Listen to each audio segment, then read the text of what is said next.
Baik, nah solusi apa kalau kalian mengalami krisis spiritual? Ya terapi spiritual. Yang pertama doa.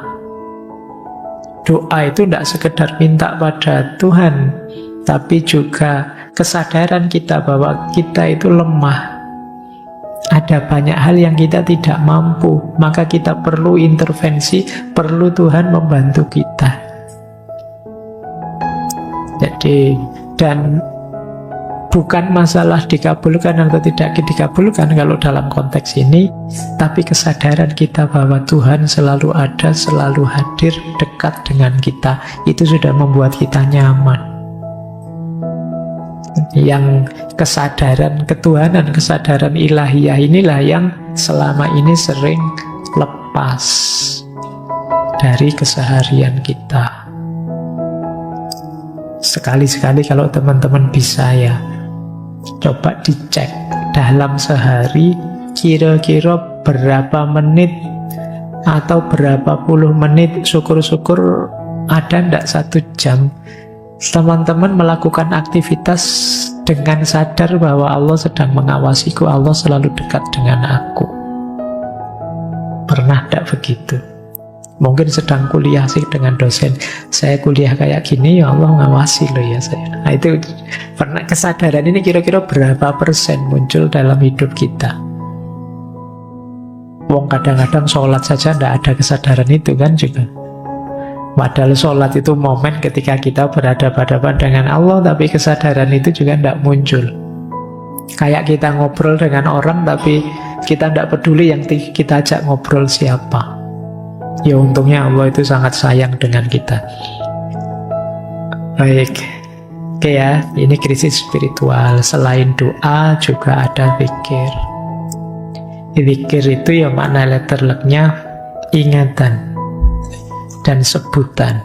Jadi pikiran kita senantiasa dalam kesadaran Tuhan, dan mulut kita senantiasa menyebut namanya, terus itu disebut zikir. Meditasi ya aktivitas menenangkan diri. Kalau dalam Islam ada istilah iktikaf, berhenti sejenak, ada istilah muhasabah, ada istilah tafakur, itu setara dengan itu. Menghidupkan mindfulness dulu pernah kita bahas. Jadi ini krisis spiritual. Krisis spiritual ini gejalanya paling samar. Kalau krisis sebelumnya teman-teman stres, teman-teman depresi, teman-teman marah, itu kan kelihatan. Tapi begitu krisis spiritual tidak kelihatan. Hanya kita yang tahu, karena berhubungan dengan dimensi batin kita yang agak dalam.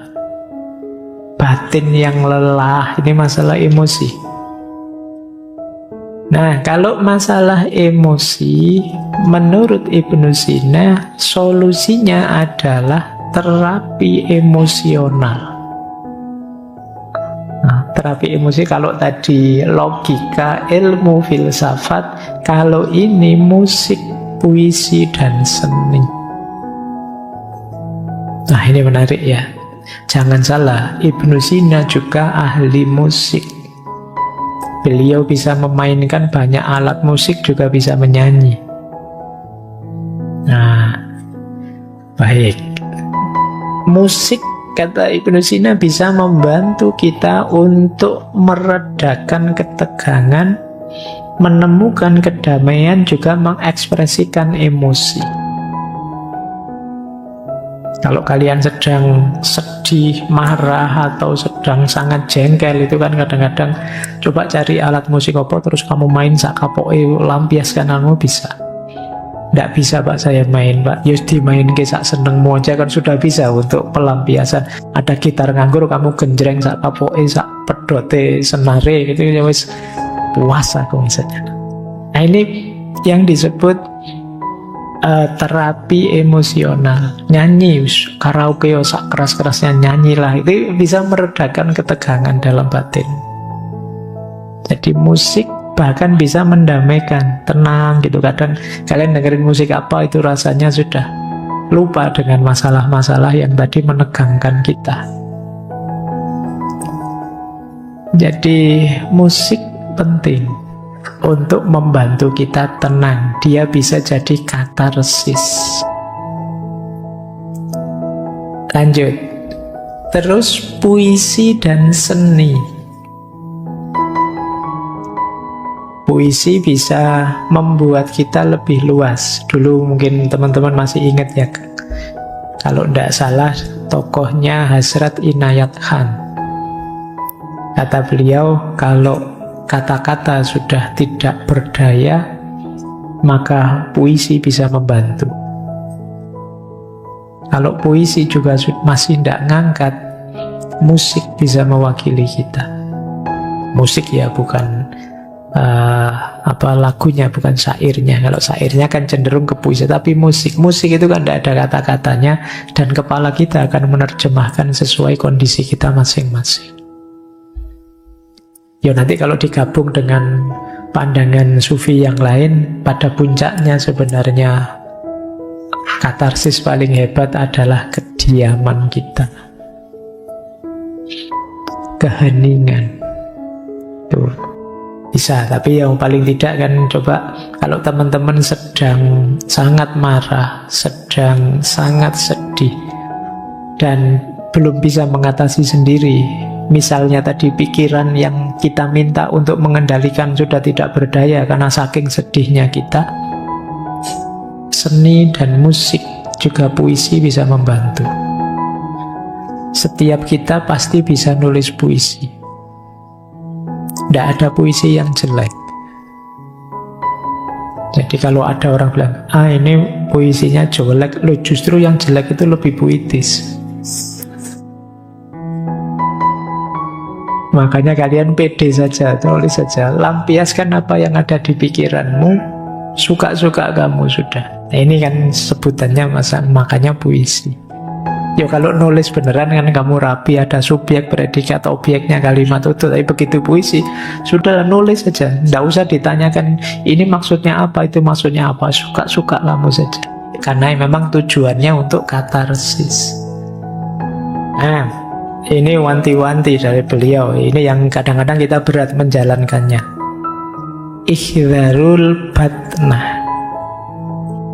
Jagalah benar-benar perutmu. Fa inna aksaror ilali innama tatawalladu min fudulit to'ami. Sesungguhnya sebagian besar penyakit itu muncul dari berlebihan makan. Ini nanti hubungannya dengan diet ya. Makanlah yang tepat sesuai kebutuhanmu.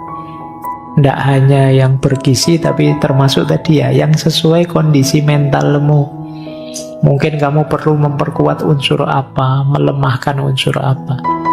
Karena kuncinya ada di makanan. Maka peringatannya Ibnu Sina, ihdharul batnah.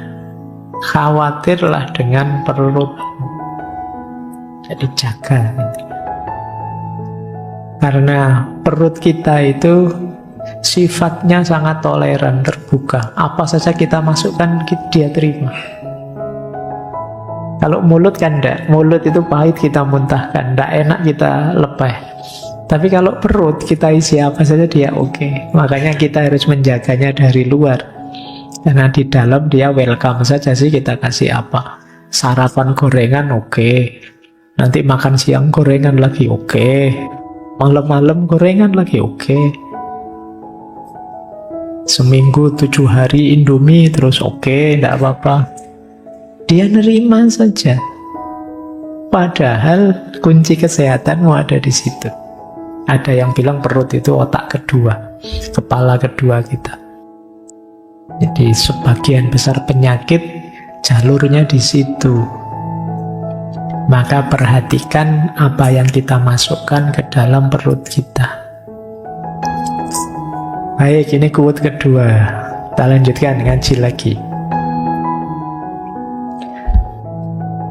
Al-musta'iddu lisyai' takfihi ad-afu asbabihi.